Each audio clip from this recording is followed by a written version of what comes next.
You may shoot me with your words. You may cut me with your eyes. You may kill me with your hatefulness. But still, like life, I'll rise. My Black History hero is Madam C.J. Walker. Stevie Wonder. Toni Morrison. Shirley Chisholm. My grandpa. Angela Bassett. Maya Angelou. Mary McLeod Bethune, because she recognized right after slavery ended that Black people were not getting sufficient foundational education. So she started with nothing, but she went around to any and everybody and told them, I'm starting this school for all these young people who were bereft of an education during slavery. Stevie Wonder has inspired me to take a different approach to playing. I grew up doing classical, and his jazz and his kind of style kind of influenced me in how I play today. I choose her because she writes in a way to give us an experience of life and open up our understanding in ways that we might not have imagined. It's not pure, straightforward telling the story. That gives us an opportunity to think about how life is not always just surface, but there's a lot going on underneath. She taught me that we should go out and chase our dreams no matter if other people believe in you or not. My mother, when you think about it, because she set the example for, how you have to live, sacrifice, work hard.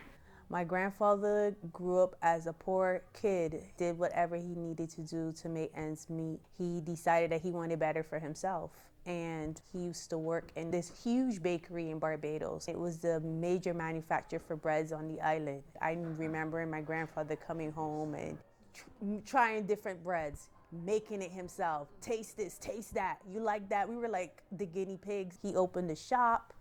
He started selling sandwich breads, choice bread, sweet bread, coconut, rock cakes. He expanded. He started to sell to other places. He sold back to the bakery that he started working at. My grandfather passed away, and he owned houses. He owned a shop. He sold bakery.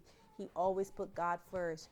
We were never in need or in want of anything. So he is my Black history hero. I think that I've been inspired since I saw her speech on Black Girls Rock. She's just been an inspiration. Her level of class and professionalism, and even all the characters that she portrays, always playing strong women, always being very positive and uplifting. Her words are deep, they're penetrating. She is an icon, but just very humble. But I think her words are timeless. She represents really what it means to be a phenomenal woman. Like, she wrote the poem, but when you read that and you think about young Black girls not feeling the esteem or feeling that they're worthy, every time I've heard Maya Angelou's poem recited, it just does something to me. It makes me feel like I can achieve anything. She's my hero because she was an entrepreneur. I think the first Black female millionaire, and she was self-made. So that's someone I really aspire to be like. Harriet Tubman would be my version of an icon. Vivian Bright. Bob Marley. Jaden Smith. Martin Luther King Jr. Reverend Kimberly Headley. Augusta Kapner. Nina Simone. I love that she wasn't scared to embrace and be beautiful and Black. I think she was an amazing, misunderstood woman, and she was very much a talent of her time. Vivian was my Girl Scout leader from when I was a little girl. She could disagree without being disagreeable.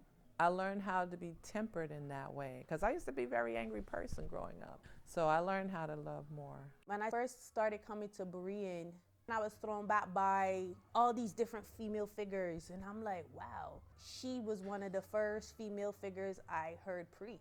I went to Sunday school classes, the new members class, and I'm like, wow, she is an amazing woman. A Black woman, president of a community college in Manhattan. And she carried herself in such a way that you had to have respect for her and admire the way she approached things. Back in those days, what days were those? 80s? There was a lot of college unrest. We had one of those little uprisings at our school, and I was a counselor there. And she called up my dean and asked if I would be willing to broker a relationship with the student government. She wanted to talk with them to find out. I was stunned, but she did. And it worked out well. I think his life and his legacy and the work that's even being done by, you know, his family right now, and just the whole idea of this dream that lives on and overcoming and knowing that the fight is not over. He is very much about the betterment of our planet. He's very passionate about fixing the problems that, you know, our forefathers have burdened us with. I like his swag, his music was beyond him, his style, my hair is all wrapped up with the locks. I just love that imagery. Fearless, bold, transcendent. I really appreciate the interesting combination of the strength of a woman, but the ferociousness of a lion. That's how I think of Harriet Tubman. Ida B. Wells was a journalist when Black people were on the come up. That's when we had several people go to Washington, D.C. as representatives. So at that time, the pushback from some of the racist groups like the KKK was to terrorize people. There was a lot of lynching. So Ida B. Wells made it a point of chronicling all the cases that she could get her hands on from the perspective of the persons who were being abused. She paid a heavy price because she had to flee. They threatened her, they bombed her offices, they were going to kill her.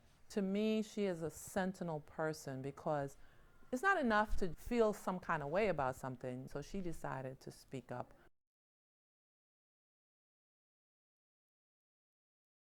You know, just based on the work that I did from the beginning with the Law College Project, I have begun to understand the importance of telling stories.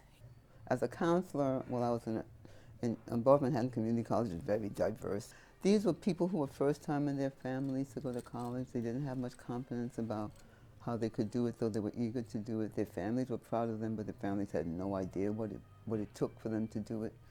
And then as I moved to other schools, there was a small school up in Manhattan, Manhattan College. I was dean there, and it was also diverse, but I had to stand to be the dean for everyone. Not that we didn't have our little struggles. I mean, like, you're going to agree with the administration all the time? Of course not. But even when they weren't perfect, or if they had a problem, they knew they could come to me. It didn't matter whether they were right or whether they were wrong. I ran senior centers for a number of years. That was my area in gerontology. And then I left that and I went to a college and ran a student support program, and that was very rewarding as well. So I think that, you know, if you are being who you need to be, that it almost doesn't matter where you are because that person is going to show up anyway. I feel as though you cannot go forward without knowing what happened behind. And so I will try to be that bridge between the older generation and the younger generation because I think that's one of my gifts. I think I'll create my own story by being true to what I love and getting as many people as involved with me.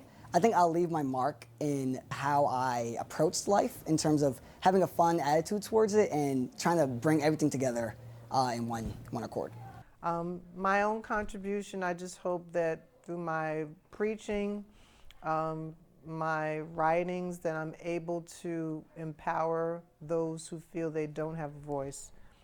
So I'm not looking to be lifted up. I'm looking to just be relevant and relational, and in some way my words can help somebody see that you are not what people label you, but you're who God says you are. I know one of the things that I'm doing in my school is just bringing in social work, is bringing in people who are skilled in being able to sit down and talk to kids and get them to, you know, talk about some of the things that bother them or that hinder them or that keep them from doing well in school, showing up to school.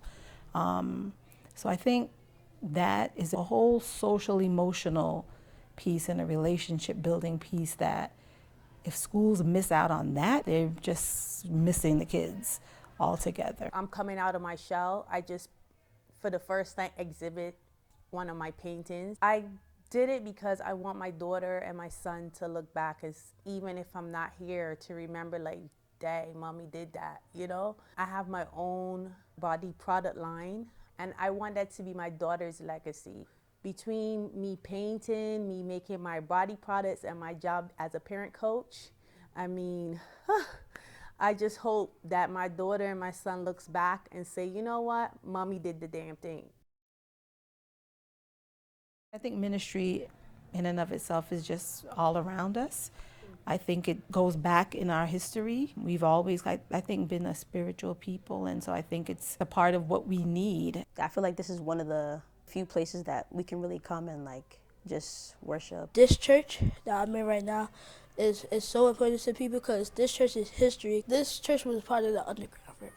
For me, my ministry in the church and in community and seeing the ministry of Christ in our people, there is a power that comes from within that I believe is inherent, that God has breathed into us, but also because of the culture of where we come from as a people, it's always been embedded, that God consciousness. I believe that.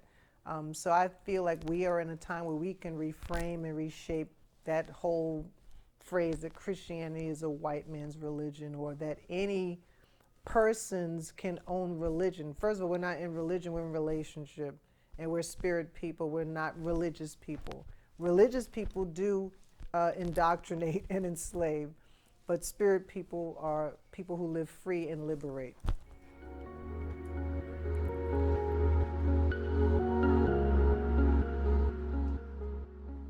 Between the train station and my office, I pray a simple prayer. Dear Lord, just tell me who I need to be today. Who am I to be today? And for whom? God shall live every time.